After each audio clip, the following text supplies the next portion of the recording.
Bismillahirrahmanirrahim. Alhamdulillahilladzi akramana bil ilmi wal hikmah wa wa'adana bir rahmati wal maghfirah. Ashhadu an la ilaha illallah wahdahu la syarikalah wa ashhadu anna sayyidana Muhammadan abduhu wa rasuluhu sahibu ra'fah. Allahumma salli wa sallim wa barik ala sayyidina wa maulana Muhammad al-makhsusi bi khatamin nubuwah wa ala alihi wa sahbihi wa dhurriyyatihi wa atba'ihi ila yaumil qiyamah, amma ba'du. Alhamdulillah, puji syukur kita haturkan kehadirat Allah subhanahu wa ta'ala yang telah memberikan kepada kita berbagai macam nikmat dan anugerah, taufik dan hidayah serta inayah, sehingga kita malam ini dapat kembali berkumpul bersama-sama di majelis yang penuh berkah ini. Salawat dan salam untuk junjungan kita Nabi besar Muhammad sallallahu alaihi wasallam dan kepada seluruh keluarga, para sahabat, zuriat dan pengikut beliau sampai hari akhir. Para muhibbin rahimakumullah, al-hikmatul hadiyatu wal ishrun minal hikamil ataiyah. Qala al-imam Ahmad ibn Athaillah as-Sakandari rahimahullah wa nafa'ana bi'ulumi. Hikmah yang ke-21 dari al-hikam. Berkata Imam Ahmad bin Athaillah As-Sakandari rahimahullah, talabuka minhu ittihamun lahu wa talabuka lahu ghaibatun minka anhu wa talabuka li ghairihi likillati hayaika minhu wa talabuka min ghairihi liwujudi bu'dika anhu.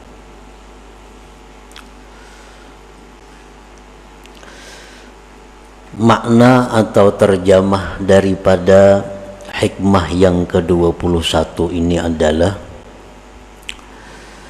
menuntut engkau daripada Allah merupakan kurangnya percaya bagi Allah, dan menuntut engkau bagi Allah merupakan ketidakhadiran engkau terhadap Allah, dan menuntut engkau bagi selain Allah karena kurangnya malu engkau daripada Allah, dan menuntut engkau dari selain Allah karena adanya jauh engkau daripada Allah. Nah, itulah terjemah daripada hikam atau hikmah yang ke-21 ini. Para muhibbin rahimakumullah, di dalam hikmah yang ke-21 ini ada 4 perkara. Ada 4 perkara yang disampaikan oleh beliau pengarang. Yang pertama adalah su'aluka minallah subhanahu ka'ayyarzukaka aw yansuraka aw yakfiyaka dalilun ala dha'fi thiqatika billah subhanahu li'annahu qad wa'adaka birrizqi wan nasri wal kifayah. Qala ta'ala Allahu alladhi khalaqakum thumma razaqakum wa kana haqqan alaina nasrul mu'minin alaysallahu bikafin abdah innallaha la yukhliful mi'ad.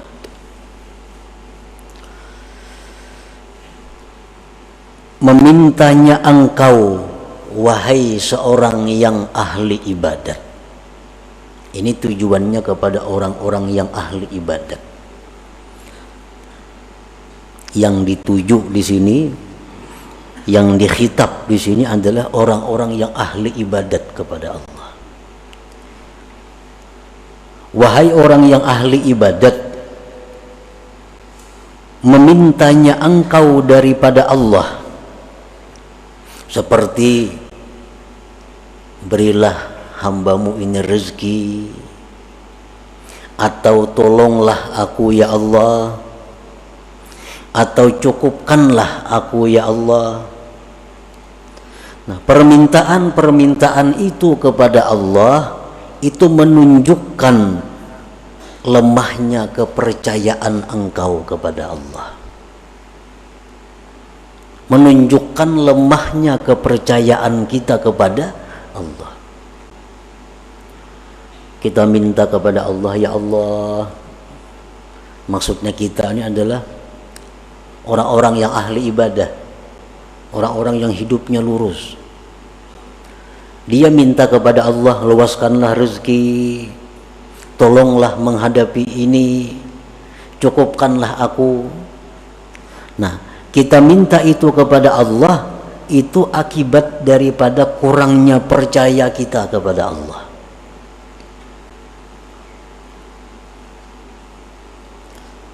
Karena Allah sudah menjanjikan engkau. Dalam Al-Quran Allah sudah menjanjikan dengan rezeki. Allah sudah menjanjikan menolong. Allah sudah menjanjikan mencukupi. Seperti firman Allah, Allah yang menciptakan kamu, kemudian Allah yang memberikan rezeki kepada kamu. Firman Allah lagi adalah kepastian atas kami menolong orang-orang yang beriman. Allah berfirman lagi, apa tidakkah Allah itu mencukupi hamba-hambanya? Dan Allah itu tidak mungkin menyalahi janjinya. Nah, para muhibbin rahimakumullah, ini bagian pertama dari 4 perkara yang termaktub di dalam hikmah ke-21 tadi. Umpamanya kita dijanjikan oleh seseorang, kaina ikam kubari ini, nama menjanji ini orang kuat, raja umpamanya, ujar raja, ikam kina kubari, ikam kina ku tolong, ikam ku cukupi. Itu janji raja. Kalau kita ini meminta kepada raja, raja tolong pak aku pang nah, beri ipang aku nah, itu menunjukkan bahwa kita ini kurang percaya dengan janji raja itu. Karena raja sudah berjanji menolong engkau, memberi rezeki kepada engkau, mencukupi engkau. Nah, jadi artinya kita berdoa kepada Allah, kita berdoa kepada Allah agar diberi rezeki, agar ditolong, agar dicukupi, itu merupakan kurang percayanya kita kepada Allah sehingga kita berdoa demikian. Uzkuril Khalil Ibrahim alaihi salam hina ulqiya finnar qala hasbiyallah wa ni'mal wakil. Nabi Ibrahim alaihi salam dalam keadaan yang sangat sulit, dalam keadaan tidak ada seorang pun yang bisa menolong beliau, sewaktu beliau dilemparkan ke dalam api yang besar, beliau tidak minta kepada Allah pertolongan, beliau tidak minta kepada Allah api dipadamkan, tetapi apa yang diucapkan Nabi Ibrahim, hasbiyallah wa ni'mal wakil. Hasbiyallah wa ni'mal wakil. Cukup akan daku oleh Allah dan Allah sebaik-baik wakil. Nah, ini contoh Nabi Ibrahim, orang yang sangat percaya kepada Allah. Sehingga dalam keadaan sesempit itu beliau tidak minta pertolongan kepada Allah. Karena beliau yakin bahwa janji Allah menolong orang beriman pasti terwujud. Nah pasti terwujud.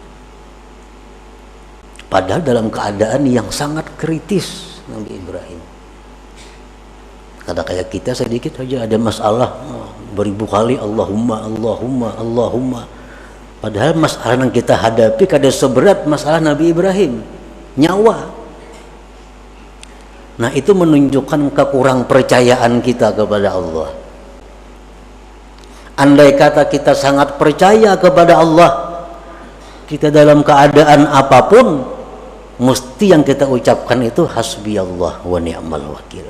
Hasbiyallah wa ni'mal wakil. Nah.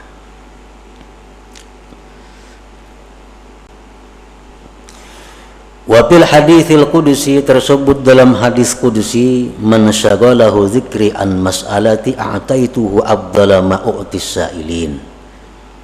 Allah berfirman, barang siapa yang disibukkan berzikir sehingga dia kada sempat minta kepadaku, maka aku beri dia lebih afdal daripada yang aku beri kepada yang minta kepadaku. Kita dalam satu masalah yang sulit,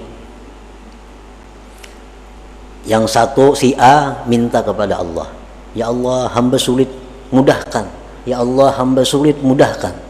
Ada si B ini kada, hasbiyallah wa ni'mal wakil, hasbiyallah wa ni'mal wakil, atau subhanallah, atau alhamdulillah, berzikir kepada Allah.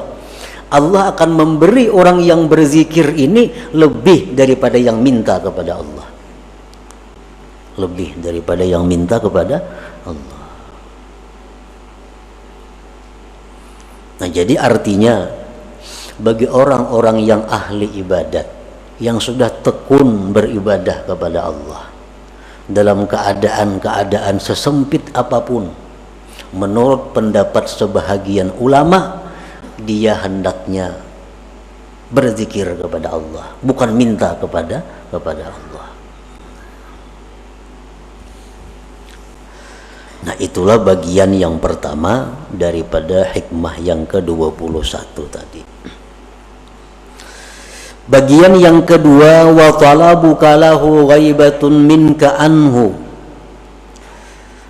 menuntutnya engkau bagi Allah merupakan ketidakhadiran engkau daripada Allah. Artinya, wa su'aluka minallahil qurba dalilun ala ghaibatika anhu, iz law kana qalbuka hadiran ma'allah lama talabtal qurba minhu. Engkau meminta kedekatan kepada Allah. Allahumma inni as'aluka al-qurba, ya Allah aku minta aku ini dekat kepada engkau. Atau jadikanlah hambamu ini ya Allah golongan orang-orang yang dekat kepada engkau. Nah permintaan kita seperti itu menunjukkan bahwa kita ini jauh dengan Allah, menunjukkan bahwa kita gaib daripada Allah. Karena andai kata Allah itu selalu hadir dalam hati kita, kita kada akan minta dekat, kita kada akan minta dekat. Nah kenapa kita minta dekat kepada Allah? Karena kita merasa jauh.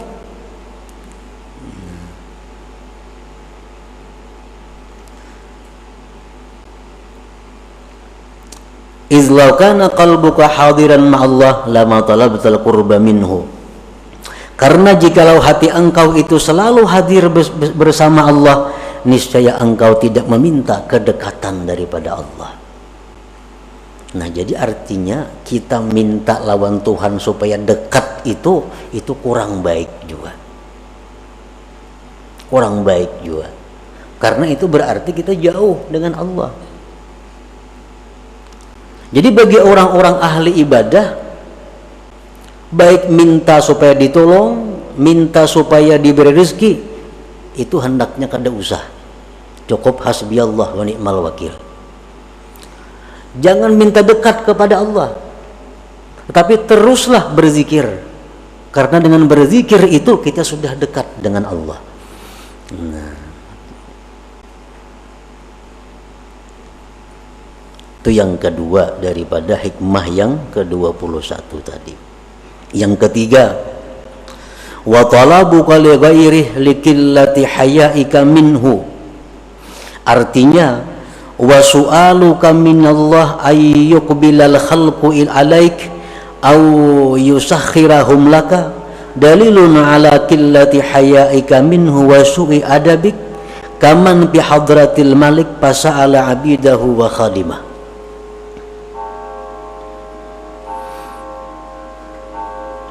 Mintanya engkau daripada Allah bahwa agar makhluk ini berhadap kepada engkau, itu satu bukti bahwa sedikitnya malu engkau dari Allah dan jahatnya adab engkau. Umpamanya kita berdoa kepada Allah, ya Allah, tundukkanlah manusia-manusia kepadaku. Ya Allah, bukakanlah hati manusia untuk semua menghadap kepadaku. Nah, doa seperti itu. Kita berdoa kepada Allah supaya orang-orang katuju lawan kita. Artinya, kita minta lawan Tuhan supaya kita ini dikatujui makhluk. Nah, bila kita minta demikian kepada Allah, itu menunjukkan kita ini jahat adab kepada Allah. Kenapa jahat adab demikian? Seperti orang yang berada di hadapan raja. Nih, di hadapan raja. Nah, kita di hadapan raja ini, nang kita takunakan lawan raja, pembantu-pembantunya, budak-budaknya. Wahai raja, pembantu pian si pulang tuh kayak apa? Sihat saja kayaknya, sigar raja kayaknya. Pembantu pian si B itu baik saja kayak. Pembantu raja aja ditanyakan, rajanya kan ada ditanya. Nah, ini menunjukkan kita kurang adab kepada raja. Nah, sama halnya orang yang di hadapan Allah, kalau minta agar manusia katuju lawan inya, ini orang yang sedikit malunya terhadap Allah Subhanahu wa ta'ala. Mestinya yang kita minta itu supaya Allah katuju. Nah, jangan supaya makhluk katuju seorang. Nah, kalau kita bujur-bujur itu kita supaya minta Allah tuh katuju lawan kita, bukan makhluk nang katuju kepada kita. Nah, yang keempat, bagian yang keempat dari hikmah yang ke-21, wa talabuka min ghairihi liwujudi bu'dika anhu. Menuntutnya engkau dari selain Allah menunjukkan adanya jauh atau jahil engkau daripada Allah. Wa su'aluka min ghairihi ta'ala, mintanya engkau dari selain Allah,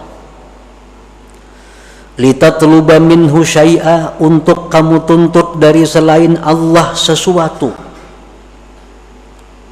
Minta ubati lawan makhluk Allah,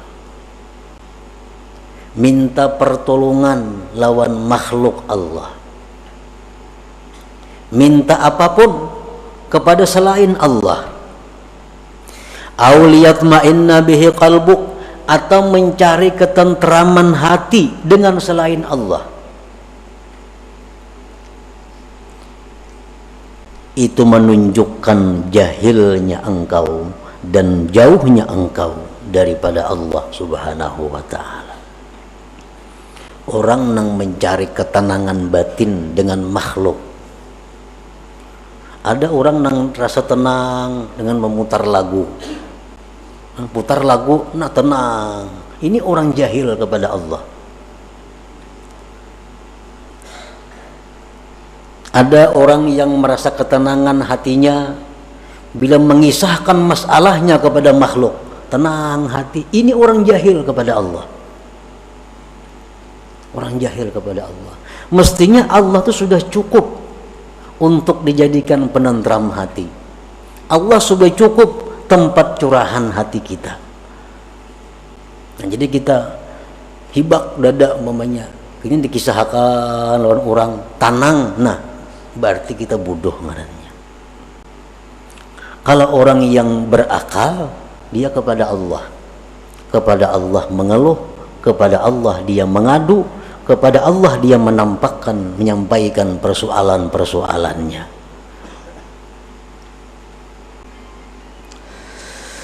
Wa su'aluka min ghairihi ta'ala litatluba minhu syai'an aw liyatma'inna bihi qalbuk dalilun ala jahlika wa bu'dika anillahi ta'ala. Nah, para muhibbin rahimakumullah. Jadi keempat perkara tadi semuanya adalah mazmum, itu dicela. Minta kepada Allah supaya ditolong, minta kepada Allah supaya diberi rezeki, minta kepada Allah supaya diluaskan rezeki, itu menunjukkan kekurang percayaan kita kepada janji Allah. Kan kada bagus itu.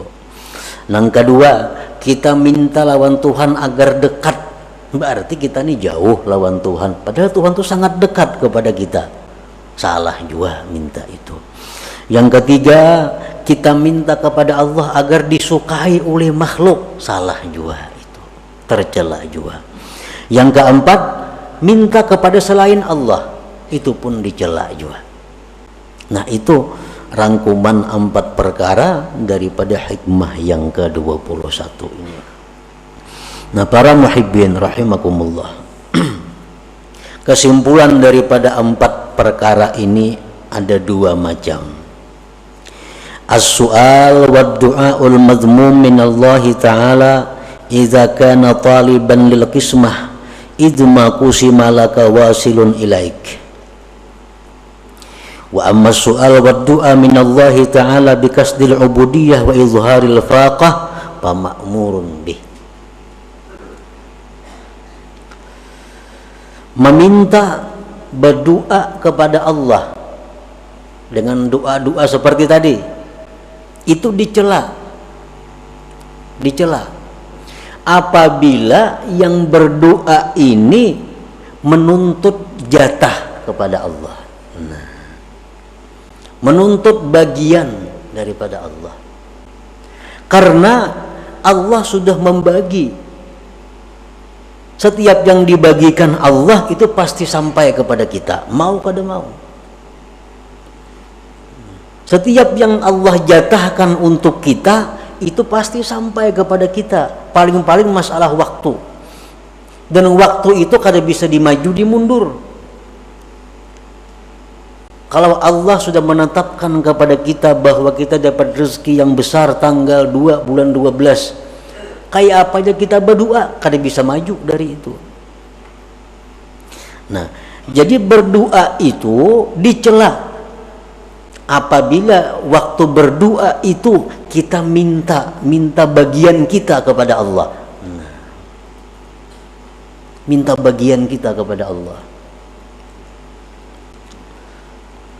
Adapun berdoa kepada Allah dengan tujuan ubudiyah, tujuan kehambaan, dan menampakkan kepakirannya, nah maka itu diperintah.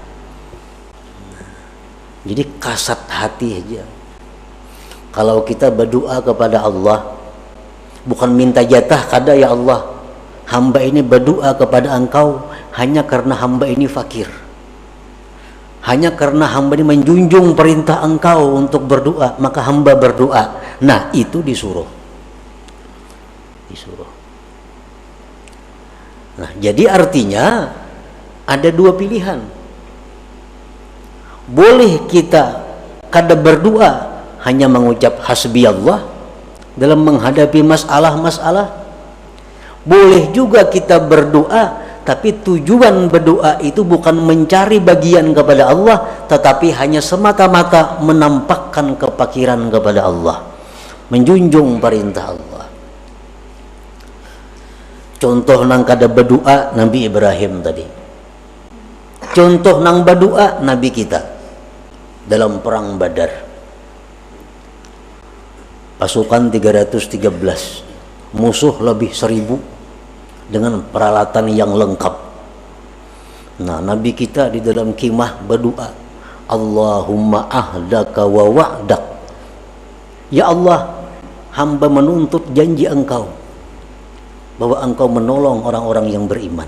Nah, Nabi kita berdoa minta ditolong, tetapi beliau berdoa itu bukan menuntut bagian, tapi semata-mata karena menjunjung perintah Allah dan menampakkan kelemahan kepada Allah. Jadi artinya silahkan aja kita berdoa, silahkan juga kada berdoa.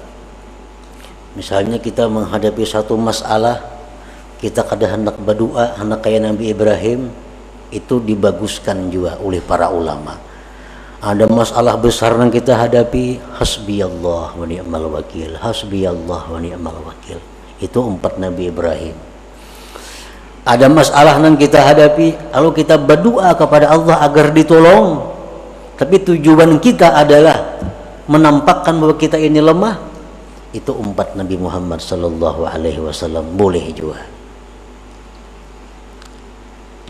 Seperti apa yang dikatakan oleh Al-Habib Abdullah bin Alawi Al-Haddad dalam syair beliau, qad kafani ilmu rabbi min su'ali wa ikhtiyari, padu'ai wa betihali syahidun li biftiqari.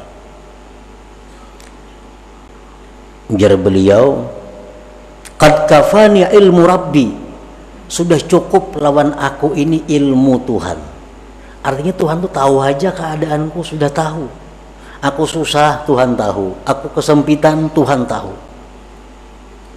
Qad kafani ilmu rabbi, cukuplah bagiku ilmu Tuhan daripada berdoa atau merintih.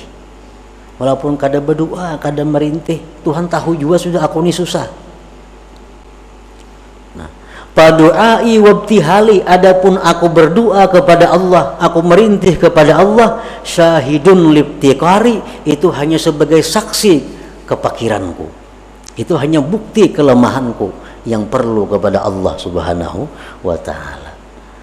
Nah, jadi doa itu kalau demikian halnya, doa itu kada kabul, kada jadi masalah, karena berdoa bukan supaya kabulnya kada. Berdoa ini semata-mata perintah Allah dalam Al-Quran agar berdoa. Yang kedua, berdoa itu menampakkan kita ini hina, menampakkan kita ini lemah. Itu kita berdoa, bukan supaya kabul doa, ada. Nah, jadi berdoa kada kabul doa, kada jadi masalah. Karena aku berdoa bukan mencari jatah kepada Allah. Aku berdoa hanya sebagai menjalankan perintah ubudiyah. Nah, itu terpuji, itu sangat baik. Nah, kemudian yang kedua, kesimpulannya, wa amma su'al wal isti'anah min ghairillahi ta'ala pamazmum idza kana ghafilan 'anillahi ta'ala, wa amma idza ataqada ghairallah sababa wallahu yu'ti wa yu'in fala ba'sa. Minta pertolongan kepada selain Allah itu tercela apabila dia lupa kepada Allah. Wahai dokter, aku sakit, nah obati pang aku, minta tolong lawan dokter. Itu tercela kalau lupa kepada Allah. Tetapi apabila dia minta kepada selain Allah dengan i'tikad hati bahwa ini adalah satu sebab, Allah juga yang memberi, yang menolong, maka pala ba'sa, maka yang demikian tidak mengapa. Ayo minta tolong lawan paurutan, bertolong lawan si A, lawan si B, tapi i'tikad hati ini hanya sebab untuk mendapatkan pertolongan Allah. Minta tolong lawan dokter untuk dapat kesehatan dari Allah. Minta tolong lawan ini untuk dapat rezeki dari Allah.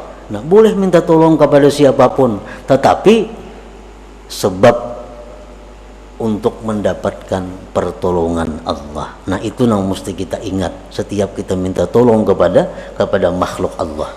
Kalau tidak demikian, maka kita akan tercela. Nah, itulah kira-kira sebagian daripada uraian hikmah yang ke-21 dari Al-Hikam Al-Ata'iyah ini. Nah, selanjutnya yang ke-22. Dan diumumkan bahwa untuk malam Rabu yang akan datang kita pengajian diliburkan. إلى حضرة النبي صلى الله عليه وسلم. الفاتحة. بسم الله الرحمن الرحيم مالك يوم الدين إياك نعبد وإياك نستعين صراط المستقيم. يا الله بها يا الله بها يا الله بحسن الخاتمة. يا الله بها يا الله بها يا الله بحسن الخاتمة. يا الله بها يا الله بها يا الله بحسن الخاتمة. فيا أيها الرجل منه شفاعة صلوا عليه وسلموا تسليما.